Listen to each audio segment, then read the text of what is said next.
Good morning, Octopath Traveler community. My name is Silveroxis, and we're here for the weekly patch notes overview for the maintenance announcement for September 11th.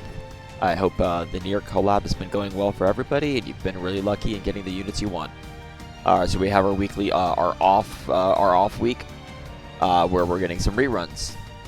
Looks like we're not getting the NieR Automata Banner reruns, so rip anybody that wanted them.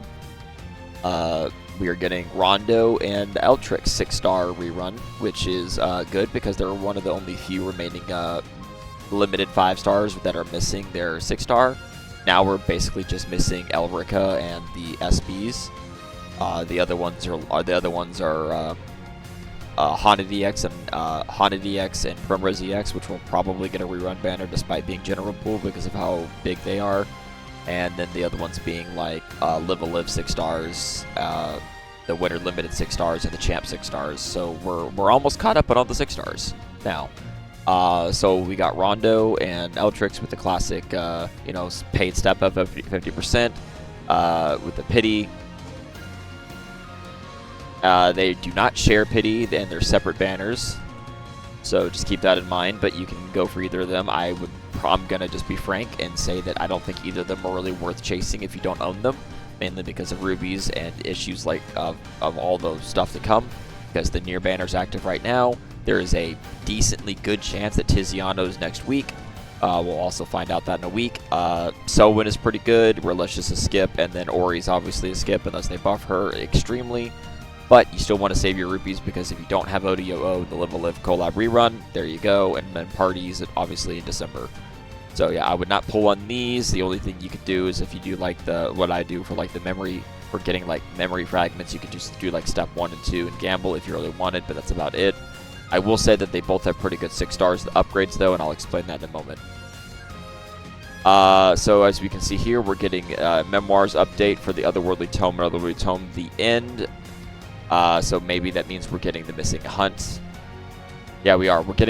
So we are getting the missing hunt because the adversary log for the adversary log for Kaine. See, look, I can say it right. So the adversary log for Kaine is coming, which means we're getting the 4th missing hunt. Yeah. So I was saying like Eltrix is getting her TP finally, and then Rondo and Eltrix get 6-star. So we're getting basically the NieR collab part 2 really early. Tower Trials is rotating again. This time the Scholar and Apothecary Towers are opening. Just go ahead and make sure you check in game to make sure you didn't forget before the update tomorrow so you don't miss your free seal for each Tower 4.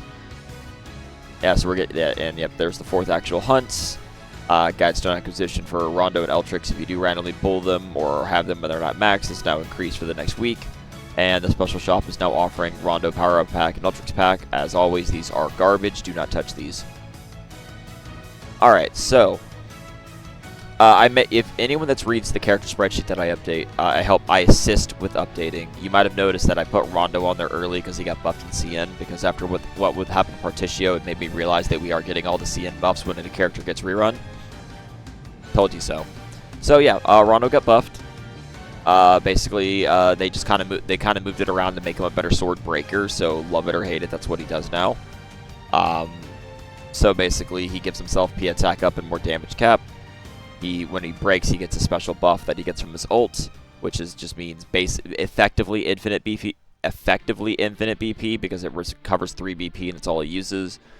And then when he breaks, he basically has a mini Hakari A4 on himself specifically for sword if he breaks, because he gets PDEF down and sword res down for breaking, so it's a good sword breaker now. They made his one-hit AoE better, which is garbage. And then obviously his EX skill, which is really good because it gives him double cast for up to for the next 4 turns. Also buffs his physical attack and sword damage now, so that's really good. And they made his A4 accessory stronger by just getting rid of the elemental defense and just adding 30 P attack. So if you already have that, that's great. Alright, so I have the Rondo's buff kit here on the unit spreadsheet so you can see it. The only thing that's not mentioned in the buff, since it wasn't mentioned, it just means that the 6-star upgrade for the passive is probably unchanged, meaning that the 6-star upgrade will change it to 50,000 damage cap up and 30% P attack up. So, it's better for him, I guess. Rondo's biggest flaw will always be that he still doesn't. He did not get any sort of self potency, so to use him as a DPS would mean that you do need to sacrifice a unit slot in order to Solon or Renew X him.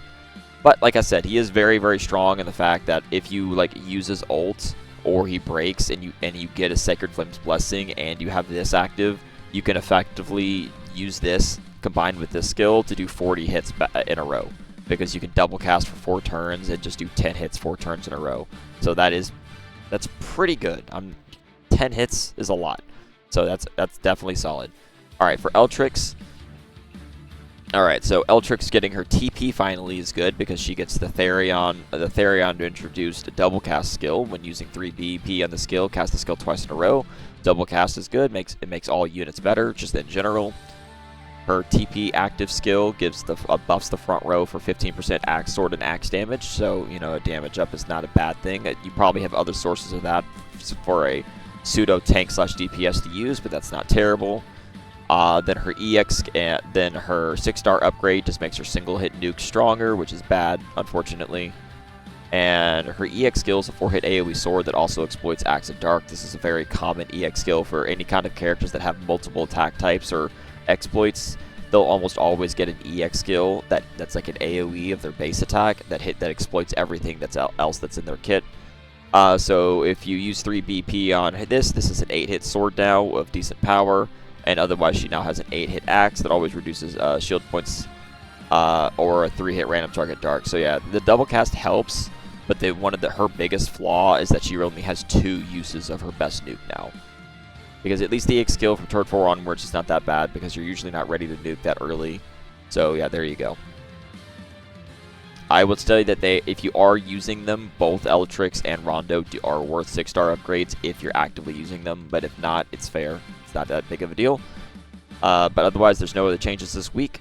We look forward to the future. As I said, please check out the unit reviews for Kaine, Email, and NieR. If you haven't pulled them and you're interested, they are all on my channel. And please look forward to next week, as we expect a new banner next week. And like I said, my prediction is Tiziano / Dulcinea. It's a 25% chance, so it's not a bad thing to predict.